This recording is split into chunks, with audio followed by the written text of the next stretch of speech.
Buenas tardes. Continuamos con nuestras actividades académicas presenciales de este mes de junio en Lanzarote y vamos a tener un acto tan solemne como entrañable, que son las expresiones que normalmente utilizamos para dar la toma de posesión como académico correspondiente en Barcelona a don Jaume Antich Soler. Hay una presentación formal, que es la que corresponde a los deseos de modestia de nuestro nuevo académico, por lo que lo hemos presentado como doctor en Derecho por la Universidad Autónoma de Barcelona, profesor de Derecho Penal y Derecho Procesal, y él ha querido, de manera expresa, poner su condición de académico numerario de nuestra academia hermana ya, la Real Academia Europea de Doctores, ¿no? Algunas pequeñas cosas complementarias. Él tiene un cariño exquisito precisamente a esta otra Real Academia, donde nos llaman hermanos, o la hermana, ¿no?, en justa reciprocidad, y nos hemos conocido recientemente como con Ignacio Bonasa, al que presentamos ayer, en un encuentro académico en un crucero por el Rin. Ahí tuvimos la oportunidad de conocernos, y de que, por mi parte, yo pudiera descubrir al doctor Antich como un destacado desde el punto de vista de ser fiel a la historia de los profesores de Derecho a los que he encontrado tantas veces y me he relacionado con tantos, en el sentido de la preparación de sus trabajos no se hacen o no se hacían, pienso que él está en esta escuela, es por todas y para siempre, sino con un modelo de tener un conjunto de temas que se van permanentemente actualizando, corrigiendo, a la búsqueda de un gran rigor, una mayor precisión de conceptos, el establecimiento de un lenguaje más claro. Básicamente, lo que está preocupándonos hoy en la totalidad de las Reales Academias del Instituto de España. Me parece que no se ha hablado todavía en ningún momento, y la ocasión se presta a ello, de que la española, la Real Academia de la Lengua, si queremos decirlo con la expresión popular, pues está ahora haciendo un día sí y otro también, manifiestos, congresos, reuniones interhispánicas o panhispánicas para la consecución de un lenguaje claro y un lenguaje preciso. Esto como necesidad de la ciudadanía o de la población, porque claro, los médicos más o menos se entienden entre ellos, pero que nosotros entendamos bien o medio regular, los no propiamente médicos, el lenguaje médico, la receta médica, la decisión acerca de qué enfermedades o qué peligros podemos tener, ¿no? Pero no menos extravagante para la población es el lenguaje jurídico. Puedo decir como complemento que el presidente de la Real Academia Española, la de la Lengua, es el jurista que hay en la española, y es el que se está preocupando más porque tengamos todos los años un congreso nacional, un congreso panhispánico para la consecución de un lenguaje claro. Y con esto se empezó hace 3 años. Ya en el último no hay suficiente con un lenguaje claro, sino con un lenguaje fácil. Y entonces el último congreso sobre la exigencia de claridad para una mejor intelección de las personas, pues circula por esta otra idea, que el lenguaje sea de fácil accesibilidad para, digamos, el paciente o él. Ahora estamos rodeados de problemas, ¿no?, penales, muchos de ellos, ¿no? Pues la verdad, reo de institución o, como lo queramos llamar, criminal. Esto para el pueblo, lo de criminal, parece que exige que haya por lo menos asesinatos, sangre, muerte. Bueno, pues estamos con un lenguaje que ni es claro, ni es preciso, ni es asequible, fundamentalmente en el mundo de la medicina, pero no menos en el ámbito del derecho, ¿no? Desde esta perspectiva, pues aquí creo yo, creo no equivocarme, que el doctor Antich pues es un abogado, vamos a decirlo así, y un profesor de Derecho. Insisto en profesor de Derecho, porque el asunto al que me estoy refiriendo sociológicamente es capital, ¿no? ¿Por qué insisto en lo de Derecho? Pues porque tenemos otro acontecimiento extravagante, rarísimo, cuando se pone en marcha la LRU, la Ley de Reforma Universitaria, ya con todas las nuevas universidades, digamos, de la democracia en marcha, pues en las facultades de Derecho pues hay un trasfondo por el que quieren que se llame de ciencias jurídicas. Bueno, pero bueno, ¿cómo es posible? ¿Cómo es posible que haya un porcentaje mayor? Unos cuantos, digamos, unos cuantos en el Consejo de Rectores, que era entonces el sumo Sanedrín de la creación de nuevas facultades. Esto es inconcebible e intolerable. ¿Por qué? Pues porque el derecho como expresión lingüística pues tiene toda la tradición, desde las primeras universidades, en la parte central de la Edad Media, siglo XII, si lo queremos poner así, hasta el presente. Pues miren ustedes por dónde convencimos, no solo convertimos a bastantes, convencimos a la práctica totalidad. Pero no convencimos justo a la nuestra, la de la Universidad de La Laguna, que se llama Facultad de Ciencias Jurídicas. Bueno, pues tuvimos esa situación frente al derecho. Alguno me ha oído que yo no quiero que me digan que soy doctor en ciencias sociales, porque todo el que sabe algo de ciencia sabe que la ciencia es otra cosa. Vamos a respetar el digno nombre de sociología, como el de economía, ciencias económicas, ciencias políticas, ¿no? Pues lo mismo podríamos decir de ciencias jurídicas. Bueno, yo creo que tenemos con nosotros a una figura bien encarnizada en la tradición jurídica. La justicia sustituyó al derecho social y políticamente. La palabra justicia es la que normalmente en estos otros ámbitos manejamos más, pero el derecho en cuanto a la sabiduría de la jurisprudencia, de lo que queramos, creo que debe ser sagrado, ¿no? Bueno, yo podría seguir hablando de muchas de estas cosas, pero en fin, vamos a oír tu discurso, que es lo importante. Tienes la palabra y sé bienvenido. Muchas gracias. Y bien, excelentísimo señor presidente de la Academia de Ciencias, Ingenierías y Humanidades de Lanzarote, excelentísimas y ilustrísimas señores y señores, académicos y demás autoridades, compañeros y amigos, señores y señores. Bien, mis primeras palabras deben ser necesariamente de gratitud. Deseo expresar mi más profundo agradecimiento a la Academia de Ciencias, Ingenierías y Humanidades de Lanzarote por el inmenso honor que supone mi incorporación a esta ilustre corporación.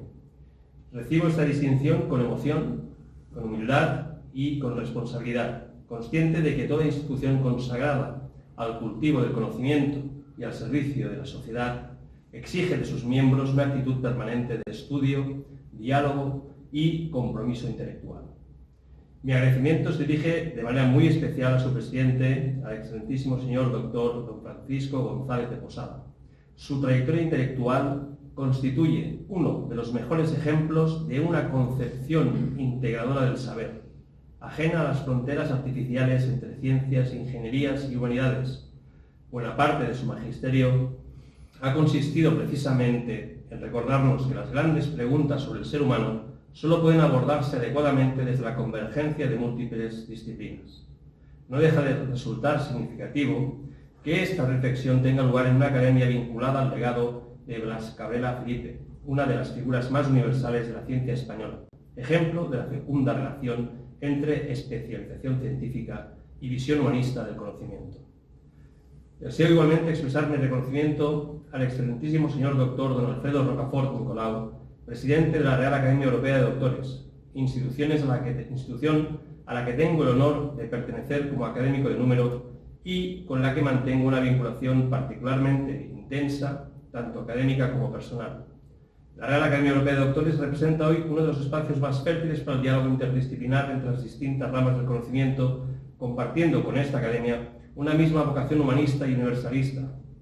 La referencia a la Real Academia Europea de Doctores posee para mí, además, una dimensión íntima que deseo recordar. Mi padre, el doctor Jaume Antich Fevenías, desarrolló durante muchos años una intensa actividad académica en dicha corporación. Médico y genetista, perteneció a aquella generación de pioneros que contribuyeron decisivamente al desarrollo de la genética clínica en Cataluña y en España. Sin embargo, si algo me impresionó siempre en su trayectoria, no fue su condición de científico, sino la extraordinaria amplitud de sus intereses intelectuales. La medicina, la genética, la historia, la filosofía, la literatura, la antropología, la teología o la historia de las ideas científicas eran para él manifestaciones distintas de una misma búsqueda. Esta actitud alcanzó una de sus expresiones más significativas cuando, tras toda una vida dedicada a la ciencia, decidió iniciar estudios universitarios de humanidades y culminó dicha licenciatura después de haber superado los 70 años. Con el tiempo, he comprendido que aquella decisión encerraba una profunda lección. El conocimiento auténtico no reconoce compartimientos estáticos y las grandes cuestiones relativas al ser humano exigen necesariamente el diálogo entre ciencias y humanidades. En el sentido más noble del término, mi padre fue un hombre sabio, no porque pretendiera abarcarlo todo, sino porque comprendió que los distintos saberes solo alcanzan plenamente su significado cuando se contemplan como partes de una misma realidad. Probablemente el origen remoto del presente trabajo se encuentra en esa convicción.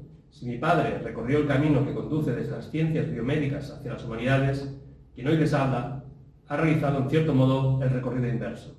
Desde el derecho penal he sentido progresivamente la necesidad de aproximarme a la genética, la neurociencia y la inteligencia artificial para comprender mejor algunas de las categorías fundamentales sobre las que se asienta la responsabilidad jurídica. Nos encontramos ante una de las transformaciones científicas más profundas de la historia contemporánea. La genética humana permite comprender con precisión creciente las bases biológicas del desarrollo y de la conducta. La neurociencia explora los mecanismos cerebrales implicados en percepción, emoción, memoria, conciencia y toma de decisiones. La inteligencia artificial introduce herramientas capaces de identificar patrones, realizar inferencias complejas y generar modelos predictivos sobre comportamientos humanos.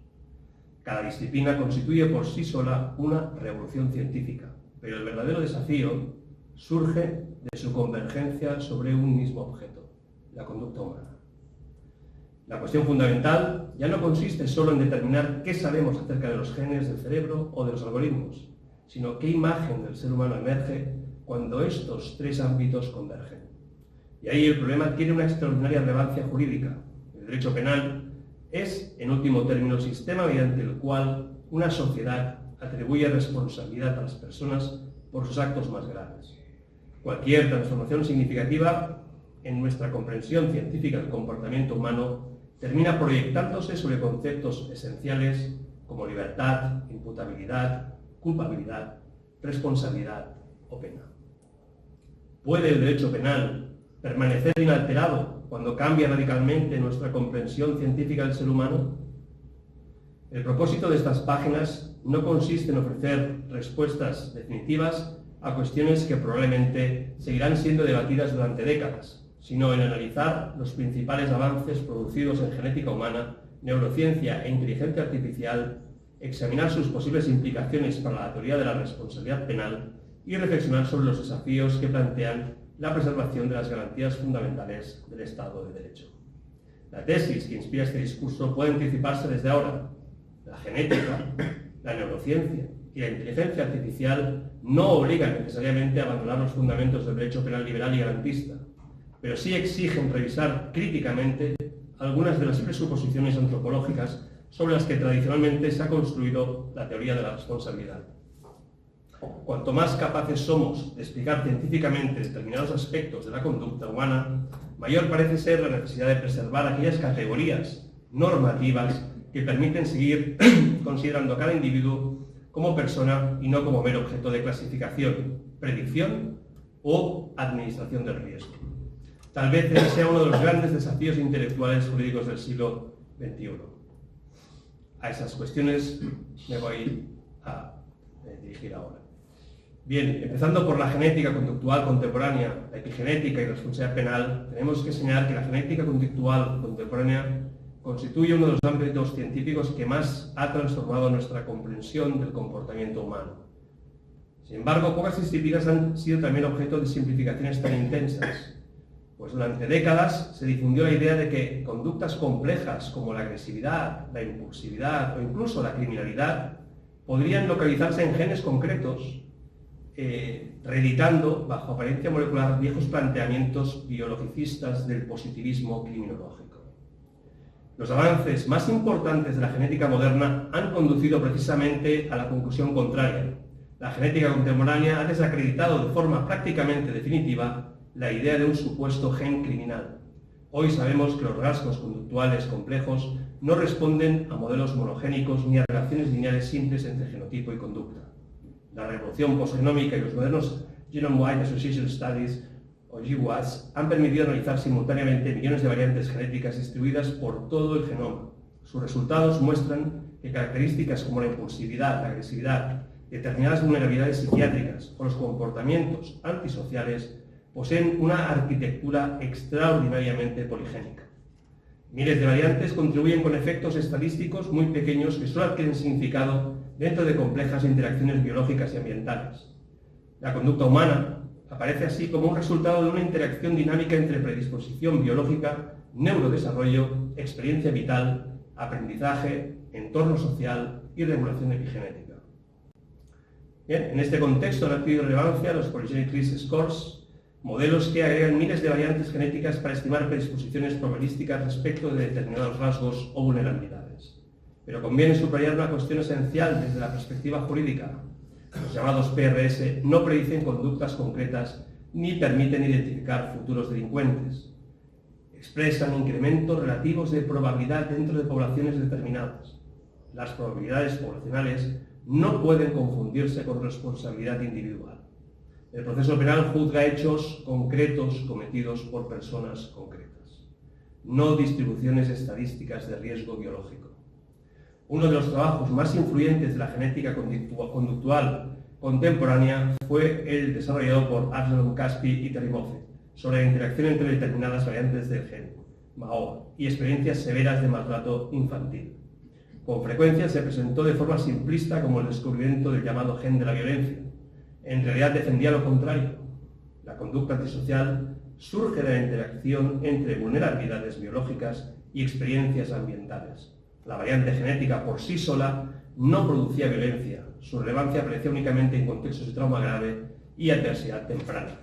La gran lección de ese trabajo fue que la causalidad conductual es relacional, dinámica y profundamente dependiente de la biografía.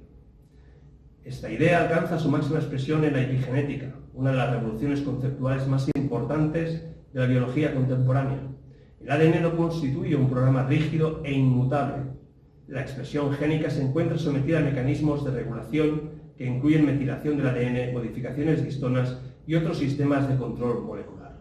Los trabajos de Michael Many mostraron que experiencias como el cuidado materno temprano, el estrés crónico o el trauma infantil pueden influir sobre la regulación de sistemas neuroendocrinos implicados en la respuesta al estrés y en la regulación emocional.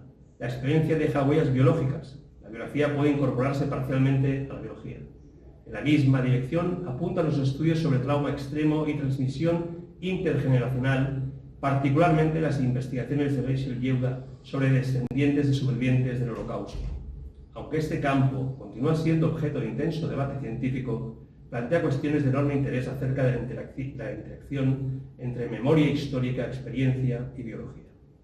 Todo ello obliga a reconsiderar determinadas presuposiciones clásicas sobre la igualdad de condiciones desde la que los individuos ejercen su libertad. No significa negar la responsabilidad personal, sino comprender mejor los condicionamientos reales en los que dicha responsabilidad se desarrolla.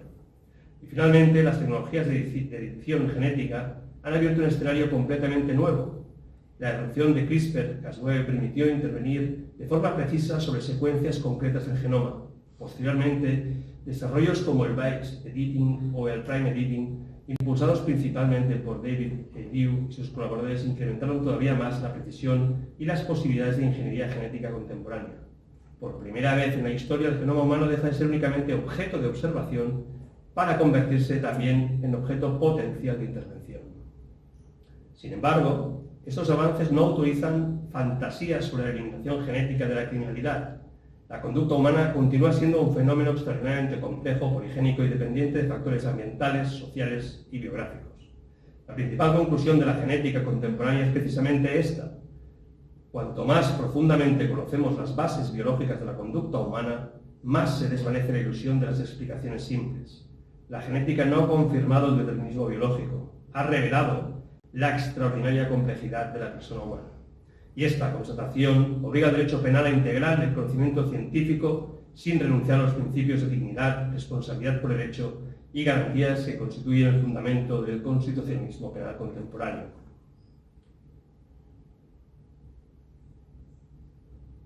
Analizaremos ahora la neurociencia contemporánea, agencia humana, en relación con la responsabilidad penal.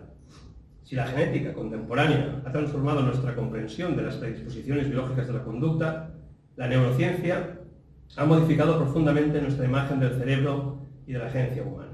Durante gran parte del siglo XX predominó una visión relativamente localizacionista de la función cerebral, heredera de Broca, Wernicke y de buena parte de la neurología clásica. Bajo esa perspectiva, determinadas funciones cognitivas parecían corresponder a regiones anatómicas delimitadas. La neurociencia contemporánea ha desplazado progresivamente el foco desde las regiones aisladas hacia redes distribuidas y sistemas dinámicos de conectividad. La conectómica, impulsada por Ralph Spons, Giulio Tononi y Rolf Cotter, ha contribuido decisivamente a esta transformación. El cerebro ya no aparece como una suma de módulos independientes, sino como una arquitectura de redes estructurales y funcionales en permanente interacción. La cognición emerge de patrones dinámicos de conectividad, más que de centros anatómicos aislados. Especial relevancia adquiere el Default Mode Network, estudiado por Marcus Rachel e implicado en procesos autorreferenciales y memoria autobiográfica. La Science Network, encargada de detectar estímulos relevantes, y el Executive Control Network, vinculada a planificación, inhibición y control cognitivo. La consecuencia resulta especialmente relevante para el derecho penal. La evidencia disponible no respalda la existencia de un supuesto centro cerebral de la voluntad. La toma de decisiones aparece como resultado de procesos distribuidos que involucran múltiples sistemas neuronales interactuando simultáneamente. Esta transformación se ha reforzado por uno de los marcos teóricos más influyentes de la neurociencia contemporánea, el Predictive Processing. Desarrollado por Andy Clark, Jesper Hawley y Carl Friston, sostiene que el cerebro no funciona como receptor pasivo de estímulos, sino que genera continuamente predicciones acerca del mundo, del propio cuerpo y de las consecuencias probables de la acción. La percepción surge de la comparación entre predicciones y errores de predicción. Dentro de este marco, Friston formuló el Free Energy Principle y el Active Inference, según las cuales los organismos actualizan sus modelos internos y actúan sobre el entorno para reducir discrepancias entre predicción y realidad. La conducta aparece como proceso dinámico de inferencia, aprendizaje y adaptación. Jurídicamente, estos modelos no eliminan la responsabilidad, pero obligan a abandonar concepciones excesivamente simplificadas de la libertad como espontaneidad causal absoluta. A estas transformaciones teóricas se han añadido avances empíricos de enorme relevancia. Particular interés presenta el trabajo del International Brain Laboratory, uno de los mayores proyectos colaborativos de la neurociencia contemporánea. En 2025, este consorcio publicó un estudio basado en el registro simultáneo de 621.733 neuronas distribuidas en 279 regiones cerebrales pertenecientes a 139 animales durante tareas complejas. Sus resultados mostraron que los procesos relacionados con percepción, decisión y conducta dirigida a objetivos aparecen ampliamente distribuidos a través de múltiples sistemas neuronales, reforzando la visión de la cognición como fenómeno distribuido y dinámico. Otro gran descubrimiento de la neurociencia contemporánea es la consolidación de la neuroplasticidad como principio estructural del sistema nervioso. Frente a la antigua concepción del cerebro adulto como estructura relativamente estable, hoy sabemos que la experiencia modifica continuamente la conectividad, la organización funcional y determinados aspectos estructurales. Los trabajos clásicos de Timothy Bliss y Tess Lomo sobre potenciación a largo plazo proporcionaron uno de sus fundamentos experimentales. Posteriormente, las investigaciones sobre poda sináptica desarrolladas por Peter Huttenlocher y numerosos estudios de reorganización cortical confirmaron que el cerebro permanece abierto al cambio durante toda la vida. La relevancia de este hallazgo trasciende la neurología. Trauma, aprendizaje, vínculos afectivos, violencia, exclusión social o adicción pueden influir sobre la regulación emocional, el procesamiento de amenaza, el control inhibitorio y la capacidad adaptativa. Particular importancia poseen los trabajos de Martin Teicher y Jacqueline Sampson, que han documentado asociaciones entre experiencias tempranas de abuso o negligencia y alteraciones persistentes en sistemas relacionados con regulación emocional y respuesta al estrés. En estrecha relación con ello, se sitúan los conceptos de alostasis y carga alostática, desarrollados por Bruce McEwen. Frente a la idea clásica de homeostasis, la alostasis describe la capacidad del organismo para alcanzar estabilidad mediante adaptación activa a las demandas del entorno. Cuando estos mecanismos permanecen activados de forma prolongada, aparece la carga alostática, el coste fisiológico acumulado derivado de la exposición crónica al estrés. Estos conceptos permiten comprender mejor cómo determinadas trayectorias vitales pueden influir sobre regulación emocional, impulsividad, percepción de amenaza y capacidad adaptativa. La neurociencia contemporánea ha revisado también la separación tradicional entre razón y emoción. La toma de decisiones incorpora de forma inseparable estados corporales, emociones, memoria afectiva e interocepción. En este ámbito resultan especialmente relevantes las aportaciones de Anisef y su teoría de la interoceptive inference, según la cual el cerebro genera predicciones sobre el estado interno del organismo. La emoción deja de aparecer como elemento accesorio de la racionalidad para convertirse en parte integrante de los mecanismos mediante los cuales interpretamos la realidad y orientamos la conducta. Esta evolución conduce al problema de la conciencia. Entre las teorías contemporáneas más influyentes destaca la Global Neuronal Workspace desarrollada por Bernard Baars y posteriormente por Stanislas Dehaene y Jean-Pierre Changeux. Según este modelo, la conciencia surge cuando determinados contenidos alcanzan disponibilidad global a través de amplias redes neuronales distribuidas, haciéndose accesibles a memoria de trabajo, deliberación, lenguaje y control ejecutivo. Desde esta perspectiva, la relevancia jurídica de la conciencia no radica en una hipotética libertad metafísica, sino en la capacidad funcional de integración, deliberación y regulación de la conducta. Junto a esta propuesta se sitúa la Integrated Information Theory, formulada por Giulio Tononi y desarrollada posteriormente también junto con Melanie Bolli, Marcello Pasini y Christopher Koch.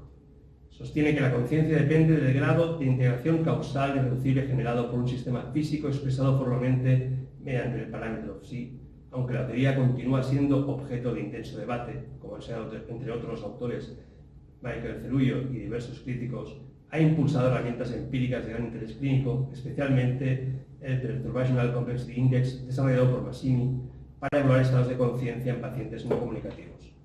Finalmente, la neurociencia ha dejado de ser exclusivamente descriptiva para convertirse en una ciencia crecientemente intervencionista.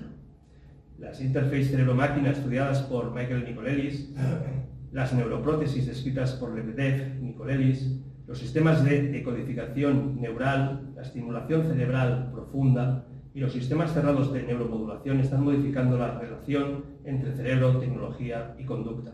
Esta convergencia ha llevado a Rafael Yuste a plantear la necesidad de reconocer nuevos neuroderechos destinados a proteger privacidad mental, identidad personal, agencia y libertad cognitiva frente a las nuevas capacidades tecnológicas de acceso e intervención sobre la actividad cerebral. La conclusión es clara. La antigua imagen de una voluntad completamente autónoma y transparente para sí misma ha quedado profundamente matizada. Pero tampoco emerge un determinismo neurobiológico capaz de eliminar la responsabilidad. La neurociencia describe un cerebro distribuido plástico, predictivo y dinámico, condicionado por su biología y por su historia, pero abierto al aprendizaje, la adaptación y el cambio. Lejos de destruir la noción jurídica de responsabilidad, obliga a comprenderla de manera más compleja, realista y científicamente informada. Bien, abordaremos ahora la inteligencia artificial contemporánea, la justicia penal y la transformación de la racionalidad jurídica. La inteligencia artificial constituye probablemente la transformación tecnológica más profunda desde la revolución digital de fines del siglo XX. Su relevancia contemporánea reside en la aparición de sistemas capaces de modelizar, representar, generar y transformar información compleja a una escala hasta hace poco inimaginable. Los Foundation Models han permitido construir arquitecturas generales adaptables a múltiples dominios mediante aprendizaje autosupervisado sobre cantidades masivas de información. En términos epistemológicos, nos encontramos ante sistemas capaces de participar parcialmente en actividades tradicionalmente consideradas cognitivas: síntesis documental, generación de hipótesis, análisis de datos, programación, traducción, diseño molecular o asistencia a la toma de decisiones. Los sistemas contemporáneos no poseen conciencia, intencionalidad autónoma ni comprensión humana en sentido fuerte. Siguen basados en procesos matemáticos de optimización, estadísticas sobre grandes volúmenes de datos. Precisamente por ello, el análisis jurídico de la inteligencia artificial exige distinguir entre capacidades funcionales reales y proyecciones conceptuales carentes de fundamento científico.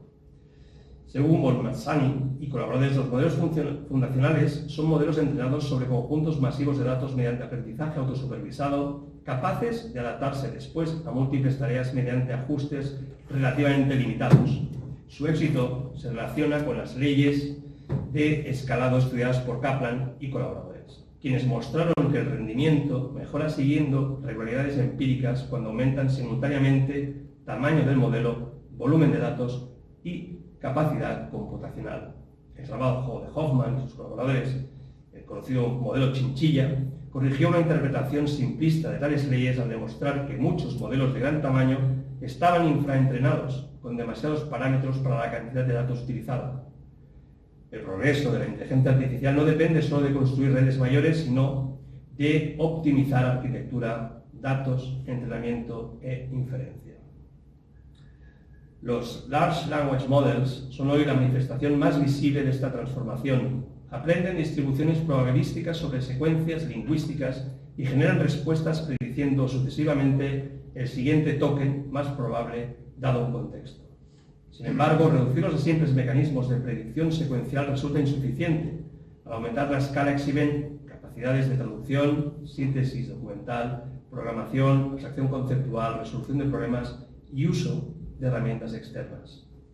La explicación científica más prudente es que tales capacidades emergen de representaciones distribuidas de alto nivel, aprendizaje de regularidades lingüísticas complejas y adaptación posterior mediante retroalimentación humana o sintética. Conviene evitar los errores opuestos, considerarles simples loros estadísticos incapaces de operaciones cognitivas significativas o atribuirles capacidades mentales equivalentes a las humanas.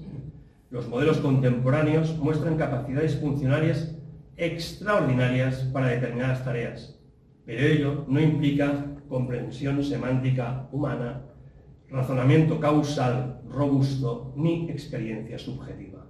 Desde una perspectiva jurídica, la inteligencia artificial puede asistir en tareas complejas de análisis documental o razonamiento instrumental sin que ello implique reconocer la autonomía moral, responsabilidad jurídica o capacidad decisoria equiparable a la humana.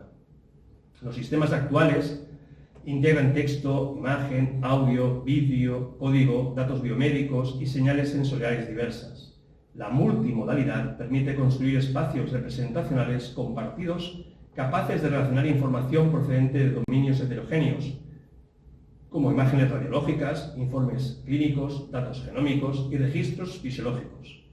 Paralelamente, los modelos generativos basados en difusión han introducido arquitectura de enorme relevancia. Aprenden el proceso inverso de degradación estocástica de los datos y reconstruyen estructuras complejas a partir del ruido inicial. Aunque se popularizaron mediante generación de imágenes, sus aplicaciones abarcan diseño molecular, simulación física, modelización estructural, robótica y biología computacional. Uno de los desarrollos más significativos de los últimos años ha sido la incorporación de inteligencia artificial al propio proceso científico. AlphaFold 3 ha ampliado sustancialmente la predicción estructural al modelizar interacciones complejas entre proteínas, ácidos nucleicos, pequeñas moléculas, iones y residuos modificados, generando hipótesis de enorme valor para farmacología, inmunología, oncología y biología sintética.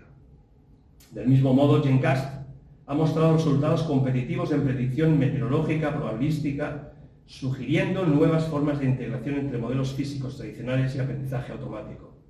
Los agentes capaces de planificar tareas, utilizar herramientas, ejecutar código y analizar resultados abren además la posibilidad de automatizar parcialmente fases del ciclo investigador como búsqueda bibliográfica, programación, análisis estadístico o generación preliminar de hipótesis sin sustituir al científico humano. En medicina, la inteligencia artificial integra información procedente de imagen radiológica, histopatológica, digital, genómica, transcriptómica, proteómica, historia clínica, electrónica y monitorización fisiológica continua. La finalidad ya no es solo identificar enfermedades, sino construir modelos predictivos de evolución clínica, riesgo, pronóstico y respuesta terapéutica. Estos avances deben interpretarse con cautela por los problemas de sesgos de cohortes, falta de representatividad poblacional, escasa explicabilidad de ciertos modelos y dificultades de validación externa. En neurociencia, la convergencia entre inteligencia artificial y neurotecnología impulsa avances en interfaces cerebro-máquina, decodificación neural y neuromodulación adaptativa. Por primera vez se plantea la posibilidad de producir patrones complejos de actividad neuronal en variables funcionales susceptibles de interpretación computacional, lo que abre debates inéditos sobre privacidad mental, autonomía personal y protección jurídica de los procesos cognitivos. En la investigación criminal se utilizan sistemas de análisis masivo de evidencia digital, minería de datos, reconocimiento facial, análisis de redes criminales, procesamiento documental automatizado y técnicas avanzadas de procesamiento de lenguaje natural. En la práctica jurídica cotidiana, los modelos contemporáneos permiten búsqueda jurisprudencial avanzada, clasificación documental, síntesis doctrinal, generación de borradores procesales, análisis contractual y sistemas de recuperación aumentada de información jurídica. Sin embargo, la cuestión central no es tecnológica, sino constitucional. Los sistemas algorítmicos operan mediante correlaciones estadísticas y predicciones probabilísticas. El proceso penal se fundamenta en presunción de inocencia, contradicción, inmediación, motivación judicial y control racional de la prueba. La tensión es evidente. La decisión judicial exige justificación normativa, mientras un algoritmo proporciona una inferencia estadística. Por ello, la inteligencia artificial no puede sustituir la función jurisdiccional y debe permanecer subordinada a supervisión humana significativa, transparencia, auditabilidad y contradicción efectiva. La expansión de la inteligencia artificial plantea tres riesgos principales. El primero es la opacidad algorítmica. Muchos sistemas complejos funcionan mediante arquitecturas cuya lógica interna resulta difícilmente interpretable incluso para sus desarrolladores. El segundo es el sesgo estadístico. Los modelos aprenden a partir de datos históricos y pueden reproducir desigualdades preexistentes. El tercero, especialmente relevante para el derecho penal, es la sustitución progresiva del razonamiento normativo por correlaciones probabilísticas. La tradición liberal europea se fundamenta en responsabilidad por hechos concretos. La lógica algorítmica, en cambio, favorece clasificación, predicción y gestión del riesgo. La verdadera repercusión de la inteligencia artificial sobre el derecho penal no radica solo en nuevos delitos o nuevas herramientas probatorias, sino en su impacto sobre el concepto de responsabilidad. Las tecnologías predictivas permiten estimar riesgos futuros, identificar patrones de comportamiento y clasificar individuos mediante modelos probabilísticos sofisticados. Esta capacidad puede ser útil para prevención, gestión administrativa o asignación de recursos, pero plantea una pregunta decisiva. ¿Puede un sistema jurídico basado en culpabilidad por el hecho aceptar progresivamente mecanismos orientados a la predicción de conductas futuras? Desde la tradición constitucional europea, la respuesta debe ser prudente. La inteligencia artificial puede mejorar la información disponible para la toma de decisiones, pero no sustituir los principios fundamentales del derecho penal liberal. Ni la peligrosidad estadística equivale a culpabilidad, ni la correlación predictiva equivale a responsabilidad, ni la probabilidad futura equivale a hecho probado. Debe preservarse la presunción de inocencia, la culpabilidad por el hecho, la igualdad de armas, la contradicción procesal, como decía, la motivación judicial y la supervisión humana significativa. El desplazamiento dogmático más profundo se produce desde la acción individual hacia la organización generadora de riesgos. Los resultados lesivos derivados de sistemas algorítmicos a la vez son consecuencia de una única decisión humana, identificable. Suelen surgir de la interacción acumulativa entre diseñadores, desarrolladores, proveedores de datos, responsables del cumplimiento normativo, directivos y usuarios finales de estos programas. En consecuencia, la unidad de análisis ya no puede situarse exclusivamente en la conducta individual aislada. La categoría central pasa a ser la organización. Ello refuerza la necesidad de estar, como estamos, con la responsabilidad penal de las personas jurídicas y desarrollarla incluso a nivel internacional. Cuando intervienen sistemas algorítmicos complejos, lo decisivo no es solo determinar qué algoritmo intervino materialmente en el resultado, sino si ese resultado constituye la realización de un riesgo jurídicamente relevante, desaprobado, creado dentro de una esfera humana de responsabilidad. La inteligencia artificial no rompe la cadena de imputación, desplaza el lugar donde debe identificarse la creación y el control del riesgo. En este sentido, el artículo 31 bis del Código Penal Español ofrece una formulación espacialmente avanzada al situar el centro de gravedad de la imputación en el defecto organizativo. En el contexto de la inteligencia artificial, ese defecto puede manifestarse en el uso de sistemas opacos no auditables, ausencia de supervisión humana significativa, deficiencias de gobernanza de datos, falta de trazabilidad, ausencia de evaluación previa de riesgos o delegación acrítica de decisiones sensibles en sistemas automatizados. En el marco preventivo reactivo de los sistemas de gestión de compliance, la expansión de la inteligencia artificial obliga a desarrollar un paradigma de compliance algorítmico vinculado a la gobernanza tecnológica. Debe incorporar auditorías periódicas de modelos, protocolos de corrección de sesgos, formación especializada de directivos y operadores, trazabilidad de decisiones automatizadas, supervisión humana significativa, evaluación ex ante de riesgos y mecanismos de explicabilidad. La ausencia de estas medidas no constituye solo una deficiencia técnica, sino una posible manifestación de organización defectuosa penalmente relevante. El verdadero peligro de la inteligencia artificial es la sustitución de la racionalidad normativa por la racionalidad predictiva. Cuando la predicción sustituye a la valoración jurídica, el riesgo no es solo cometer errores técnicos, sino transformar la naturaleza del derecho penal. Debemos rechazar cualquier deriva hacia un derecho penal predictivo. La peligrosidad estadística no equivale a culpabilidad, como bien les decía. La inteligencia artificial puede mejorar la información disponible para la decisión, pero jamás puede sustituirla. Veamos ahora el derecho penal ante la convergencia de esos tres avances que les he explicado, de la genética humana, la neurociencia y la inteligencia artificial. Pues si cada uno de ellos es relevante en sí mismo, imagínense el potencial que tienen la suma de los tres al mismo tiempo. Bien, con frecuencia los debates sobre neurociencia, genética conductual e inteligencia artificial parten de una imagen simplificada del derecho penal, como si éste continuara sustentándose sobre esa concepción metafísica que les decía de la libertad. Desde esa perspectiva, cualquier descubrimiento científico que evidencie condicionamientos biológicos, orales o mentales de la conducta conduce inevitablemente a una crisis de culpabilidad y la legitimidad del castigo. Sin embargo, semejante planteamiento resulta difícilmente compatible con la evolución de lo que llamamos la teoría jurídica del delito durante el último siglo. La dogmática penal contemporánea no fundamenta la responsabilidad en la demostración empírica de una libertad absoluta, incondicionada o metafísica.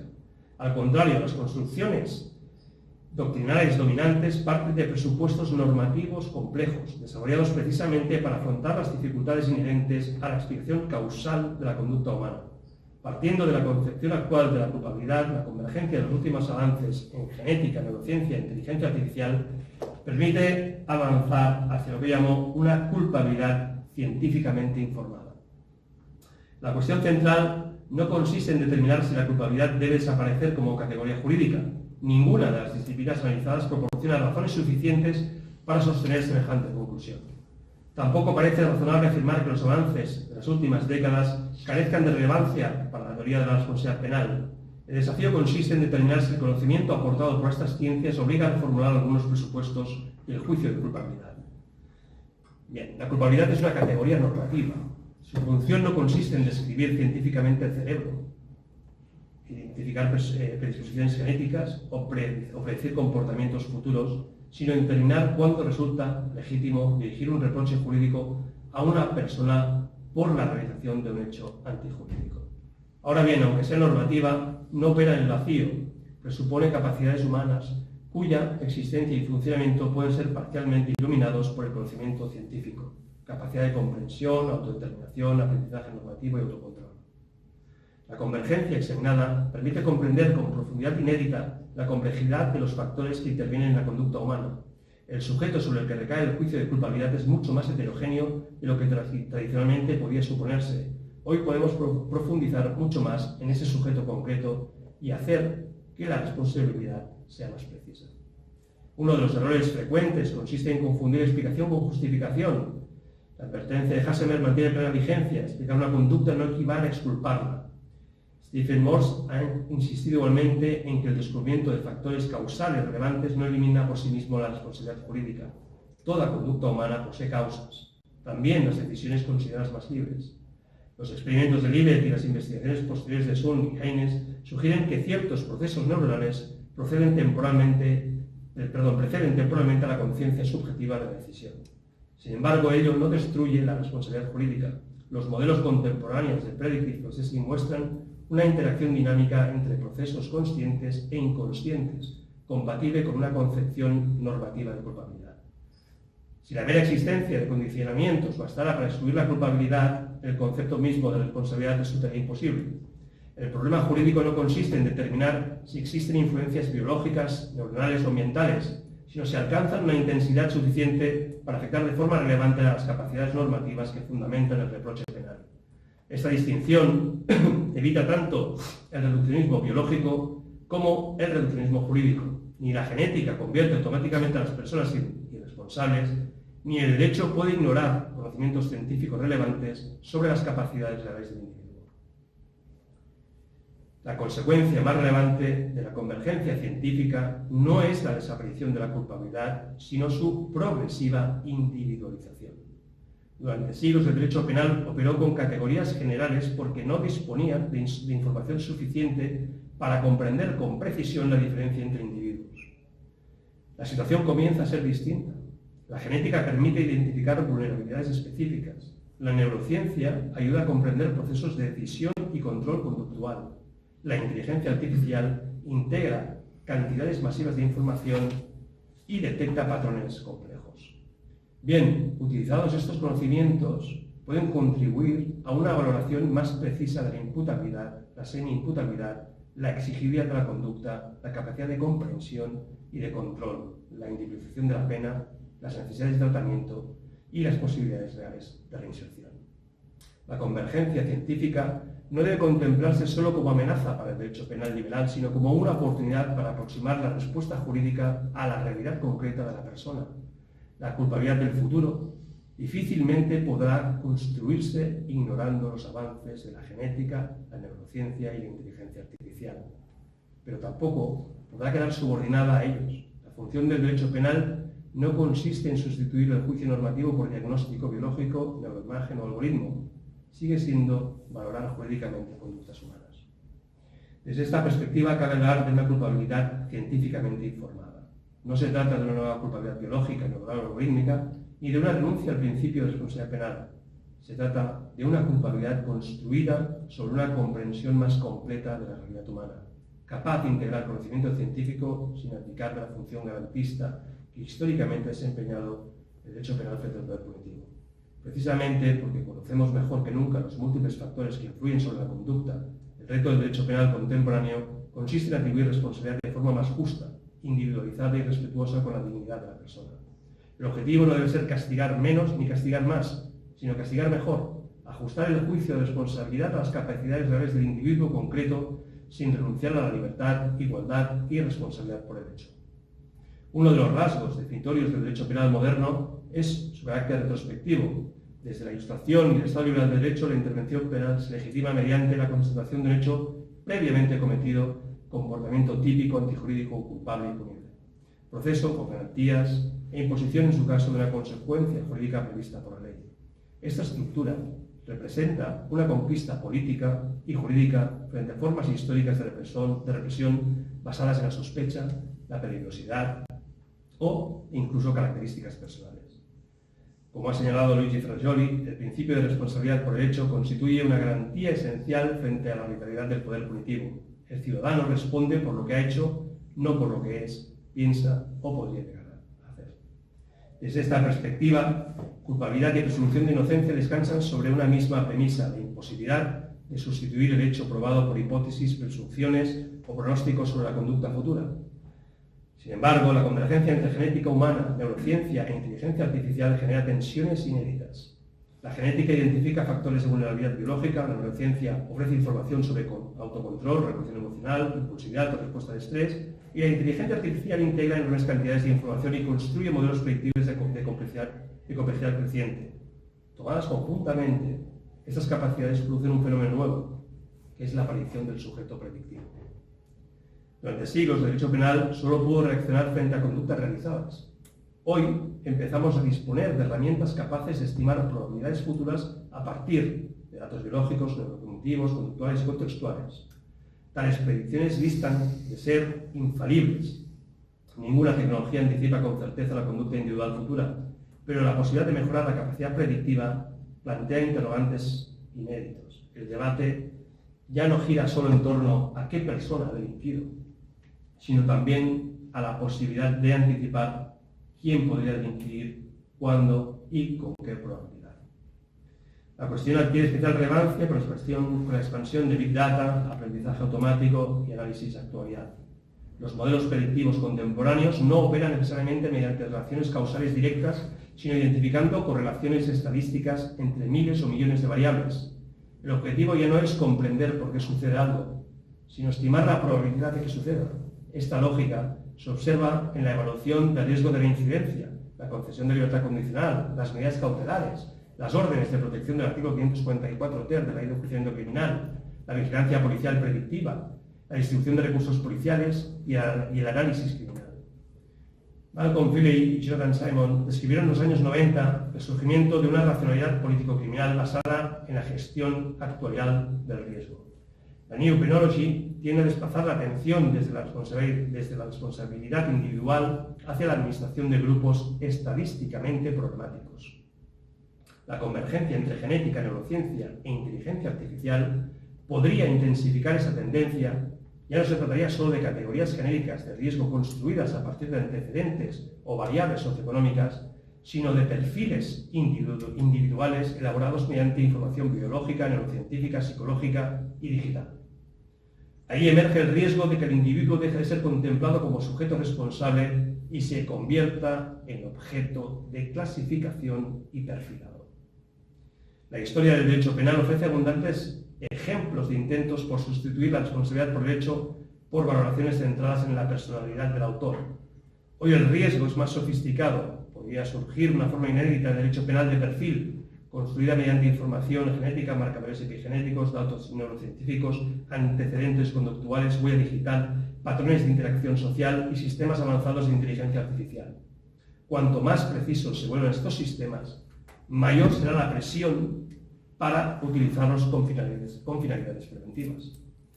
La pregunta decisiva es: ¿hasta qué punto una sociedad democrática está dispuesta a sacrificar la responsabilidad por el hecho en nombre de una promesa de mayor seguridad? Desde esta perspectiva, cabe formular un principio de prohibición de perfil penal. Ningún individuo debe ser investigado, juzgado o sancionado sobre las bases de predisposiciones genéticas, biomarcadores neurocientíficos o perfiles algorítmicos. Las probabilidades no son hechos. Y el derecho penal liberal solo puede intervenir legítimamente sobre la base de conductas efectivamente realizadas y jurídicamente atribuibles. La conocida obra de Philip Dick, Minority Report, y su posterior adaptación cinematográfica constituyen una poderosa metáfora jurídica de este problema. Su relevancia no reside en la dimensión futurista, sino en la pregunta que plantea: ¿qué ocurriría si una sociedad dispusiera de mecanismos extremadamente eficaces para anticipar delitos futuros? Podría reducir determinados riesgos mediante sistemas masivos de vigilancia, perfilado y control permanente. Pero semejante objetivo resultaría incompatible con la dignidad humana, la autonomía personal, la presunción de inocencia y la responsabilidad por el hecho. El desafío no consiste solo en determinar cuánto puede predecir la tecnología, sino cuánto estamos dispuestos a permitir que influya sobre nuestras instituciones jurídicas. La principal amenaza derivada de la convergencia entre genética, neurociencia e inteligencia artificial no reside en una supuesta destrucción científica de la culpabilidad, sino en la posibilidad político-criminal de desplazar el centro de gravedad del derecho penal desde la responsabilidad hacia la predicción, desde el hecho hacia el riesgo. desde la persona hacia el perfil y desde el juicio normativo hacia el cálculo actuarial. Precisamente por ello, cuanto mayor sea la capacidad tecnológica para comprender, clarificar y anticipar comportamientos humanos, más importante resultará preservar las garantías que históricamente han protegido al individuo frente al poder punitivo del Estado. Gil Delbrand ha advertido que las tecnologías predictivas pueden erosionar presupuestos fundamentales del Estado de Derecho al sustituir decisiones basadas en normas generales por procesos de clasificación construidos mediante correlaciones estadísticas. Pascual ha denunciado los riesgos de la opacidad algorítmica y de la dependencia institucional respecto a sistemas cuyo funcionamiento resulta difícilmente comprensible incluso para sus operadores. La amenaza no consiste solo en errores predictivos, sino en la transformación del ciudadano en sujeto permanentemente observable, clasificable y evaluable mediante sistemas capaces de integrar dimensiones biológicas, neurocientíficas y conductuales sin precedentes históricos. Paradójicamente, la misma convergencia científica que puede contribuir a un derecho penal más individualizado y justo podría convertirse en fundamento de nuevas formas de control incompatibles con la dignidad humana. El gran desafío jurídico no consiste únicamente en determinar qué puede hacerse técnicamente, sino también qué no debe hacerse aunque llegue a ser posible. Como advirtió Hans Jonas, el incremento del poder tecnológico exige una expansión correlativa a la responsabilidad y, como subrayó Jürgen Habermas, el proceso biotecnológico no puede hacer olvidar las condiciones normativas que hacen posible una comunidad de personas libres e iguales.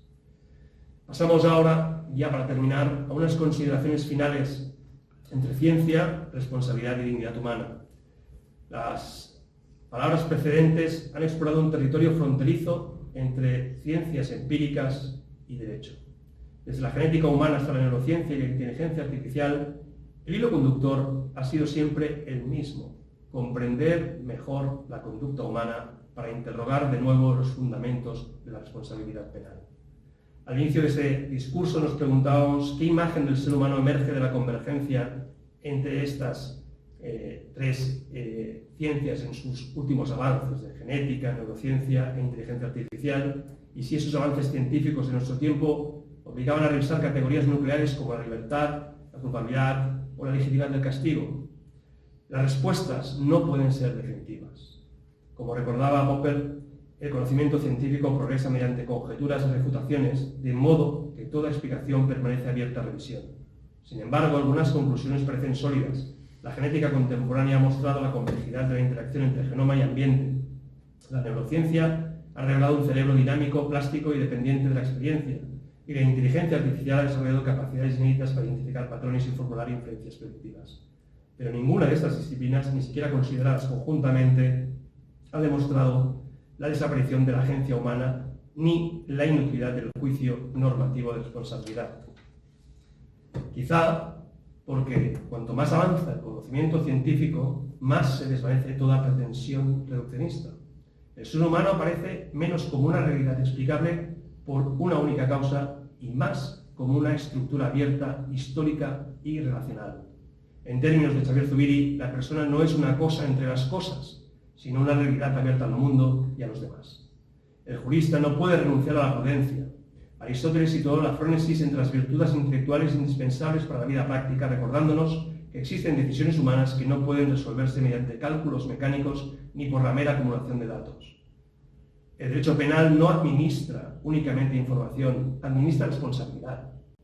Por ello, deberá integrar críticamente el mejor conocimiento científico disponible sin renunciar a los principios que constituyen el núcleo irrenunciable del Estado de Derecho, viendo a cada persona, como dijera Kant, como un fin en sí misma y nunca simplemente como un medio. La genética, la neurociencia y la inteligencia artificial han ampliado extraordinariamente nuestra capacidad para comprender los múltiples condicionamientos de la conducta humana. Ortega y Gasset escribió que yo soy yo y mi circunstancia, recordándonos que el ser humano nunca existe aislado, sino inserto en una determinada red histórica y vital. Un siglo después, las ciencias contemporáneas permiten conocer mejor muchas de esas circunstancias biológicas, neuronales y ambientales. Pero el derecho continúa recordándonos una verdad esencial: la persona no queda enteramente explicada por sus causas. Precisamente por ello, cuanto mayor sea nuestro poder para conocer y predecir la conducta humana, mayor será la responsabilidad que acompaña a ese conocimiento. En último término, el progreso de una civilización no depende solo de cuánto es capaz de conocer o predecir sobre el ser humano, sino también de su capacidad para seguir reconociendo en cada persona un sujeto de dignidad, libertad y responsabilidad.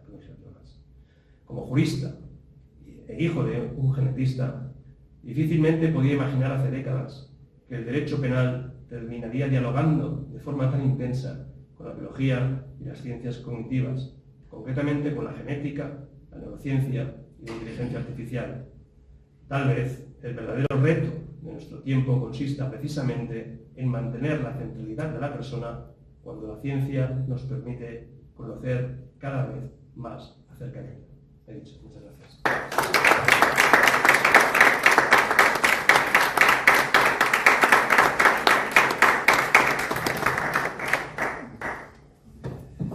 Decíamos en la presentación, lenguaje claro y fácil, inteligible en sí, pues creo que el discurso del doctor Antich pues ha sido sin ninguna duda de lenguaje claro y preciso.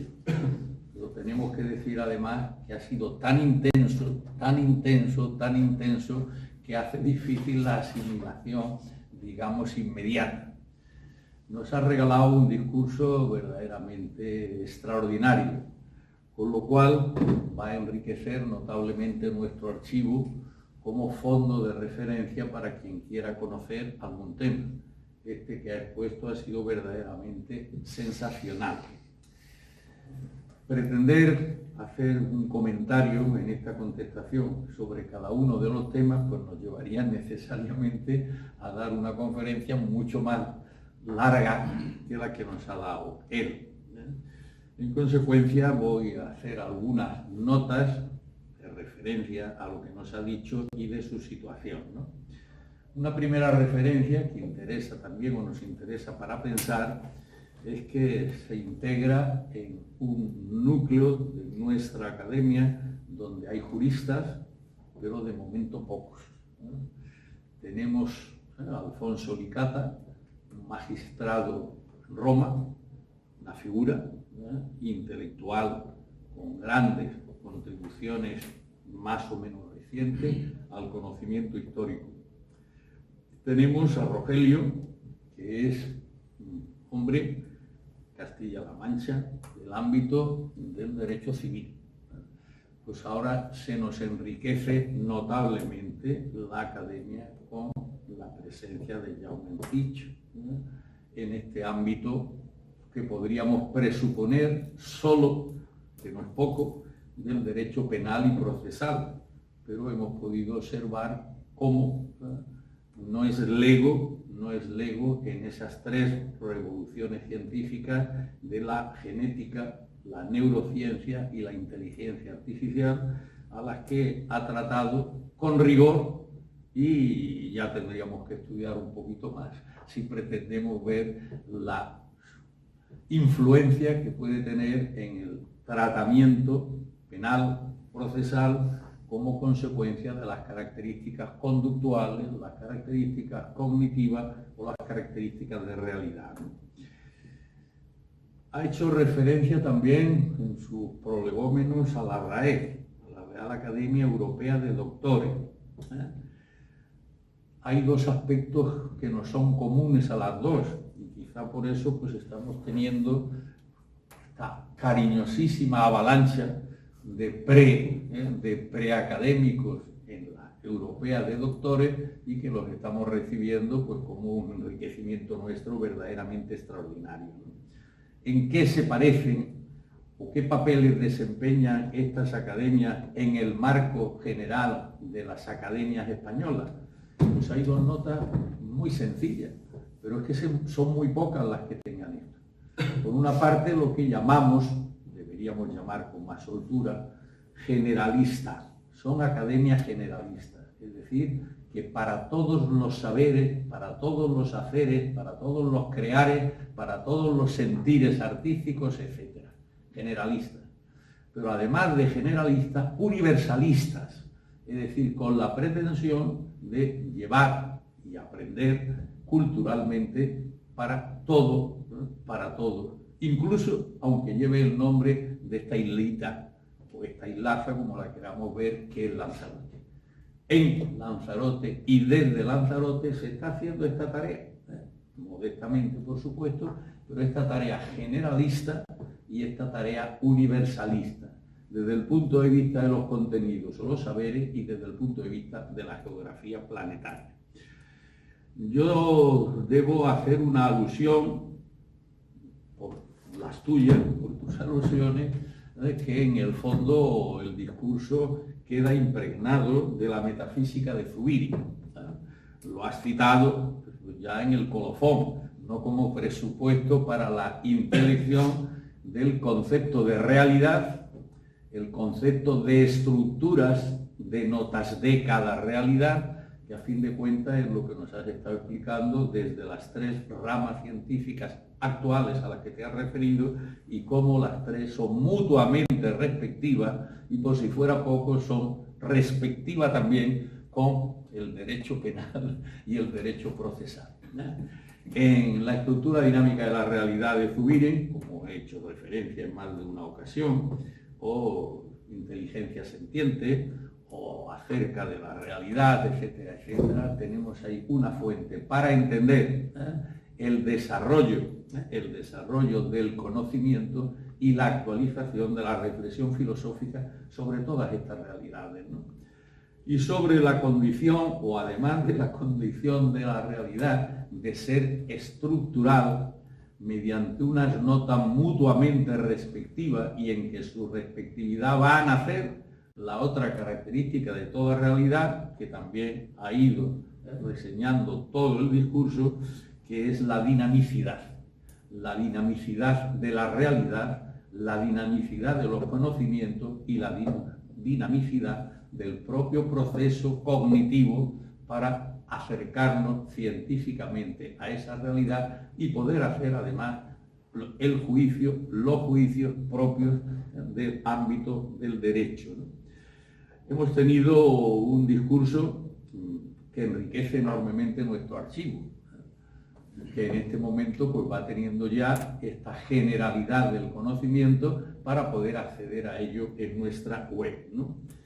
Una nota quizás singular es la referencia complementaria que ha hecho a la genética, desde el punto de vista de la epigenética. Esto es lo que ya no hay más remedio que creer, pero que no ha sido tan fácil que en el mundo de la ciencia de la genética, vamos a dejarlo ahí, o de la naturaleza, de la corporeidad humana, esto fuera a asumirse tan rápidamente. Yo recuerdo como cosa verdaderamente singular histórica que en el año 2004 en la Real Academia Nacional de Farmacia, forma parte de los subyacentes químicos también, es lógico que fuera ahí antes que en medicina, claro, pues se trataba de que hiciéramos un libro sobre epigenética y por si fuera poco, a mí se me pidió que escribiera sobre epigenética en el cosmos, epigenética cósmica. Claro, desde el momento actual, la visión cosmológica actual niega desde la ciencia toda posibilidad de que haya un algo exterior a nuestro universo, esa realidad total de todas las materialidades, leyes, etcétera, que es nuestro universo, que pudiera haber. Pero claro, por otra parte, habría la posibilidad de encontrarse de la manera más sencilla la posibilidad que Einstein se había negado siempre a asumir la idea del Big Bang, ahora todavía más, de que un algo exterior, en este caso necesariamente ya sobrenatural, lo que filosóficamente o religiosamente se había venido llamando Dios, en tanto que posible accionista en el sentido de accionar sobre el funcionamiento del cosmos. Harto complicado, ¿no? Pero en fin, que es algo que hoy no hay la menor duda ya desde el punto de vista biológico y por supuesto médico, ¿no? Bueno, yo lo único que puedo es decirte que muchas gracias porque nos has dado un discurso verdaderamente histórico. verdaderamente histórico, que va a enriquecer notablemente nuestro archivo de discursos. En consecuencia, pues vamos a proceder con nuestra gratitud, pues a darte la bienvenida y a que te integres con nosotros.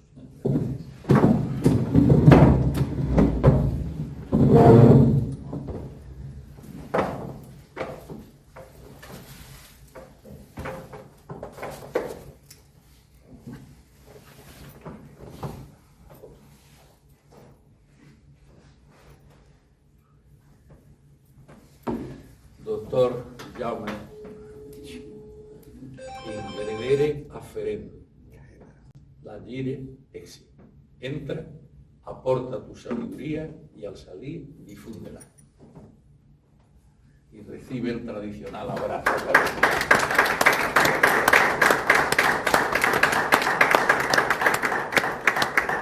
A continuación, el secretario va a leer el diploma.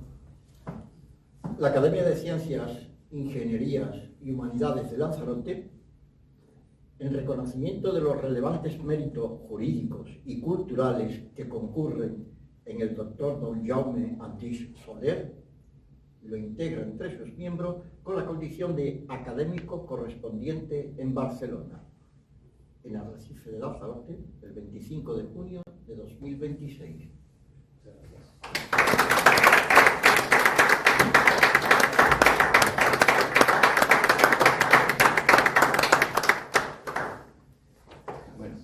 El secretario va a dar fe de que ha tomado posesión.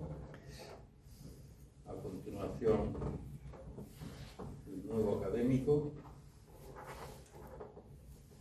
Damos el visto bueno. Y por favor, los académicos presentes, a ser de testigos